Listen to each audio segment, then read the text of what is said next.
Thank you everyone for taking the time to tune in today. Today's episode of the Topping Show is proudly sponsored by Topping Technologies. Topping Technologies is an IT value-added reseller and services company with a special proficiency IT security. Heck, I see their founder at least twice a day. Gotta say he's quite handsome and brilliant. He's me, you see, that's the joke. If you're an IT leader or business owner, you can reach out to the team at sales@toppingtechnologies.com. Also, still giving away a free flamethrower with every IT purchase.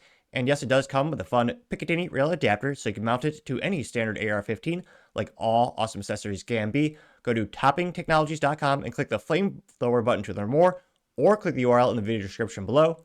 Lastly, trying to get to 5,000 subscribers by the end of the month, so if you can click that button and tell your friends, I would greatly appreciate it. Now going over to the business part podcast, you have the final edition of the Toyota Supra rolling off the assembly lines and starting to look pretty cool. Now this comes to us thanks to Motor1.com, specifically Adrian, who's a writer over there. And they say, quote, "The final Toyota Supra is obscenely expensive. It costs more than a fully loaded BMW M4 Competition X-Drive," which is a very long name for a vehicle, but nevertheless, that is a BMW M4 Competition X-Drive. Bad marketing, but nevertheless, the Supra looks pretty darn cool. Probably about maybe 20 to 30 extra pieces of carbon fiber glued on there, or realistically, high quality 3M adhesive tape. Great company, don't get me wrong. But yeah, I mean, it looks a lot cooler. Now they say, quote, "Toyota has several reasons for charging more for the Supra A90 Final Edition. Not only is it the end of the line for the current sports car, but it also brings a significant boost in power among other hardware tweaks. The production capped to only 300 units for Europe and Japan. The exclusivity factor shouldn't be ignored either, given increasingly stricter emissions regulations in the what's the nice way of saying this, totalitarian hellhole of Europe." Well, they didn't say that, but I do. "There are many reasons why there might not be any more cars like this in the future. Nevertheless, is it worth a nearly 100% premium over a standard 6-cylinder model?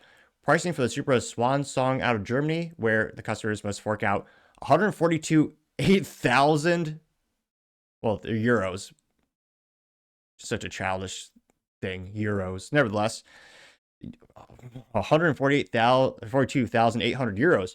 For reference, the regular 3-liter model begins at 73,250 euros, while the entry-level 2-liter version costs 63,250 euros. The final edition pricing is definitely not a typo.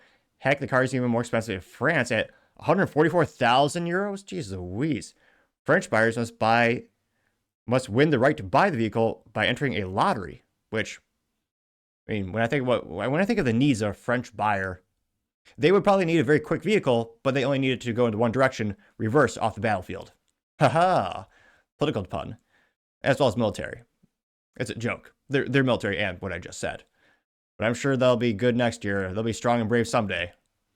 they won't. But nevertheless, here's a rear view of the Supra, which, again, looks pretty sick. They say there are a lot of nice cars you could buy with that kind of money. A fully loaded BMW M4 Competition X-Drive is still cheaper than the Supra A90 Final Edition in Deutschland, but we can say the same for the Toyota V6 powered Lotus Emira with the bells and whistles, which, yeah, but it's also a Lotus, so the rest of the car will definitely fall apart pretty quickly. That starts, geez Louise, that's $141,700. Oh, euros for the Porsche Carrera T, which, yeah, if I won the lottery and I was looking at what to buy, the final send-off of the Supra, and this was not meant as an investment, it's actually meant to drive. I mean, I'd get the Carrera T. That's a track-focused car from the ground up. Again, I think a lot of people are going to buy this, are going to buy it because of the hype, and they think long-term will be a good investment, which, not financial advice. Historically speaking, vehicles are the worst financial investment ever.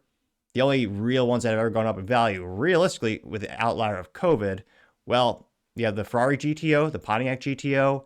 There are a couple that beat like index funds like the S&P 500, but overall, it's not a winning idea.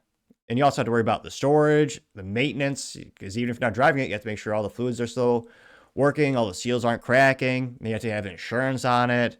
So yeah, it's kind of annoying when people buy cars as investments, which take them out of the market of actually cars that can be driven. But at this price point and for this vehicle, I suspect a fair amount of them are being bought as an investment vehicle, which, again, ridiculous. Now, it looks like they have a couple more pictures up here. Well, let's see here. Again, for a final send-off edition, it looks great. Nevertheless, the last hoorah for the 5th generation Supra is still a bargain compared to the Alpine How's this? Alpine A10R Ultimanti. Renault's performance branch they want a luxurious 330,000 euro, making it the most expensive four-cylinder ever. 330,000 euros for a four-cylinder, which, again, I like four-cylinders. My Honda Civic Si is awesome. I love downshifting into the corners, fun little turbo. But I also paid less than $30,000 for my Honda Civic Si. Again, imagine spending 330,000 euros for a four-cylinder. I mean, who's buying that? I guess there's 3 people who might want that, but geez Louise.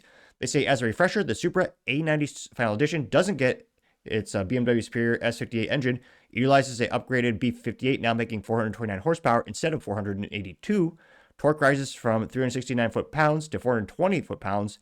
The turbocharged 3-liter inline-6 is more potent than any BMW application to date, which seems a bit odd, which, yeah, BMW's kind of dropped the ball in some areas. Here you can see a couple more up-close pictures of it. Ew, it's so weird. The steering wheel's on the wrong side of the vehicle, but it is beautiful to see that nice manual transmission that has that gear selector right there. It's a rare and rare thing these days. And given the totalitarian government of Europe and all the weak people who do nothing to, about it, I mean, yeah, it's going to be harder, if not impossible, to sell cars like this in the hellhole of Europe. And hopefully they grow a pair, vote differently, protest peacefully, and let their opinion be known. But yeah, that's another reason why these final cars are going to be worth, again, not financial advice, but they might be worth more in the future. But getting back to the Toyota Supra, the final send-off edition, I mean, looks like they're going to get a lot of cool things. They're going to get the Gazoo Racing branding, got new wheels, new rims, Michelin Pilot Sport Cup 2 tires are 10% wider, has some more aero slammed on there. And sold, this is what I like most, sold only with the 6-speed manual transmission. So it's truly an enthusiast vehicle. So, and again, these are, I mean, it's one of those things where such a low quantity with only 300 being made, you can bet your bottom dollar these are already going to be massively overmarked by the dealerships. And again, it's kind of sad to see an end of an era with the Toyota Supra coming to an end. If the base car was a lot more affordable, I would have entertained it maybe. But again, it's not outside my price point of the current situation. But I still think the Toyota Supra is a pretty cool car. And it's nice that they do a nice final send-off edition. But let me know. I mean, do you think will European citizens actually grow a pair and stand up to the evil governments and say we want cars that are reliable, long-term, and can't be controlled remotely like EVs? And maybe we'll have some cool fun toys like this in the future for those areas. Let me know your thoughts, because as always, be fascinated to hear what you have to say. Thank you, everyone, for taking the time to tune in today. Again, try to get to 5,000 subscribers by the end of the month. So if you can click that button, I really appreciate it. Also, give me a thumbs up, thumbs down, or comment. It's a great way to give me some additional feedback, letting me know how I can make the show better and better. Lastly, don't forget to take time to tell your family, tell your friends, tell your coworkers, heck, tell your enemies, tell anyone and everyone. Just stay safe, fight the good fight.